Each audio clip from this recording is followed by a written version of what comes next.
So Russell Westbrook just got traded to the Lakers. I'm a Wizards fan, and I hear all this talk about, oh, they should have, you know, um, got Buddy Hield because the Lakers needed shooting. What's going to happen when they don't have shooting late in games in the playoffs? And my thing is, what's going to happen is Russell Westbrook's going to be pulling down rebounds. He's going to be running the floor as hard as he possibly can. He's going to be diving for loose balls, hustling, and doing all the other things that help you win besides shooting. You see, Buddy Hield, what would have happened with him was he would have locked up in the playoffs or locked up in certain games, and they wouldn't have had any shooting. Then LeBron would have did his little quit thing that he does, and then the whole team would have folded, and they would have been an early first round exit again. Like, because let's be real, that's what happened. They just quit. You know, 80, we can't expect him to be there. Like, at this point, we can't expect AD to be there. Like, AD ain't doing something right. I don't know what it is, but something ain't going on that's right with him. So we can't expect him to be there. But what will happen is when Russell Westbrook is not having a good night, quote unquote, shooting, he'll be doing all the other things that it takes to win all the time.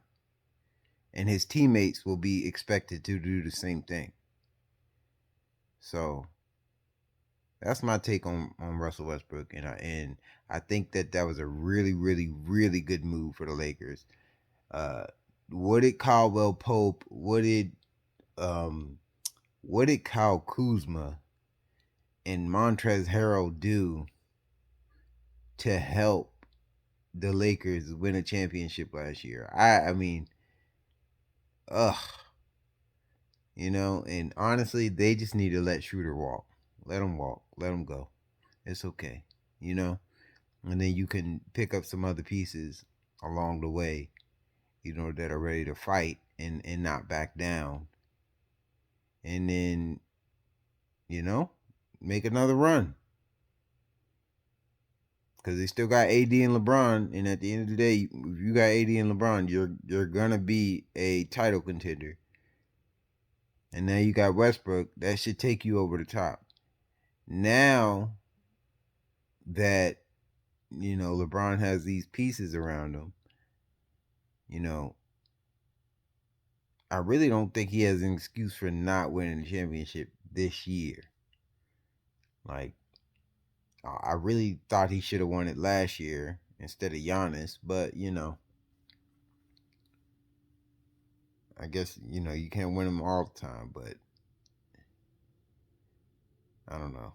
Like, I really think that Russell Westbrook was a good pickup, and they keep saying that oh, they need shooting, they need shooting, they need shooting. Remember Danny Green? All he is shooting. And what happened when he wasn't shooting well? What happened? Um, Dennis Schroeder is supposed to be a shooter. What happened with him? Maybe he's not supposed to be a shooter. I don't know. I know he can. I know Russell Westbrook will give you more than 0 for 9. I know that in the finals. I know that. I know Russell Westbrook will be hustling his ass off. I know he'll at least get you 10 boards and 10 assists along with 10 points. I know that. So I'll take it.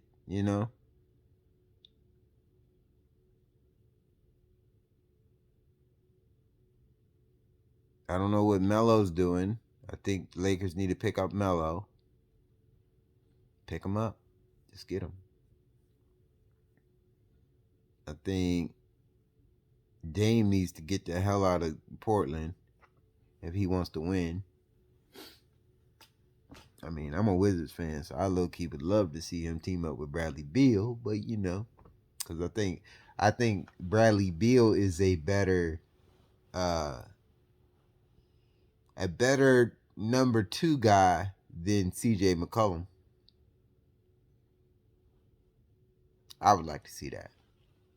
But I'm a Wizards fan. There ain't nobody going to DC. Um, yeah.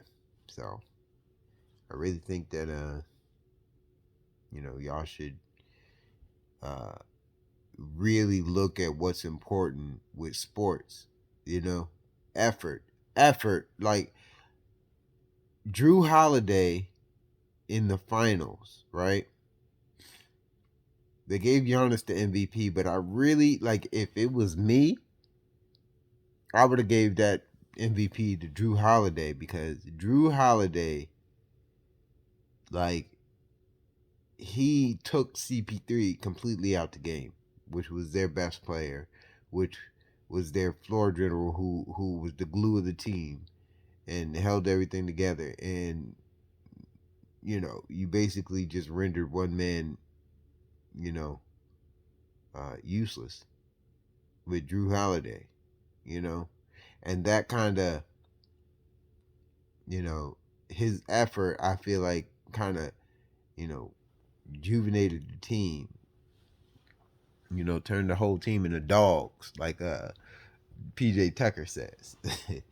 Like, yeah, like I think that, I mean, and then Giannis, you know, you lock up CP3, Giannis, all he has to do is do what he does, man. Like, you do what you do. You don't have to, do a bunch of crazy, pretended that, that you're gonna hit threes and all of that, and then we can't expect you to make 17 out of 19 free throws every time. But, if you're going to do that, you're going to win. Like, you're definitely going to win if you do that. Like, that's crazy.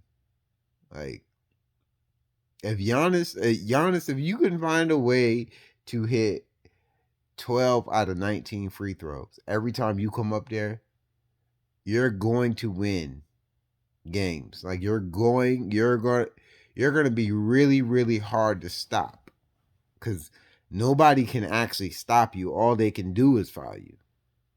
So if you learn, like, matter of fact, your whole game should be free throw making.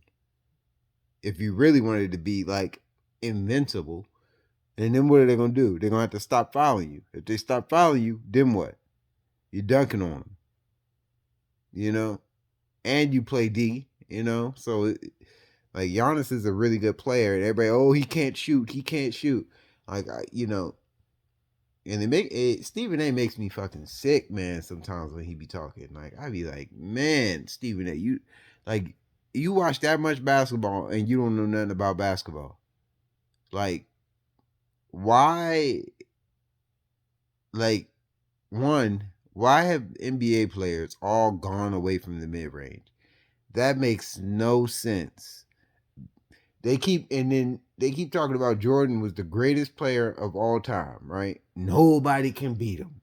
Not even LeBron. Now, after all he's done, and he's been this dominant for this long, but no, he can't beat Jordan. And Jordan's signature shot was um a fadeaway from mid range, fadeaway. That's what Jordan did, and then he had the dribble pull up that he would do, and and then he was his airness, so you're liable to get dunked on. But Jordan wasn't a great 3-point shooter. He wasn't, but he was so efficient at the two that it kind of made him unstoppable.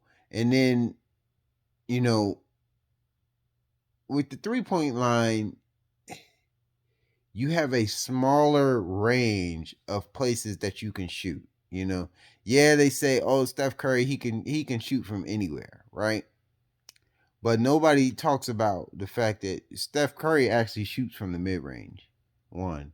And two, when Steph Curry shoots from the three, yes, he can kind of shoot from half court, but that's not really that great of a shot. It really isn't. Like, I mean, even though he makes them more than other people, it's not a good shot. It's just not, you know. And then, so you got this sliver, in an arc around the basket that they want you to shoot from. So if I'm a defender, I know that you're gonna shoot from this little sliver. So all I have to do is stand in that sliver, and now you don't have nowhere to shoot. What do you have to do? You're gonna have to drive in. But because we don't want to shoot mid ranges, you have to go directly to the basket, and you have to go to my big man. Like it could be simple, right?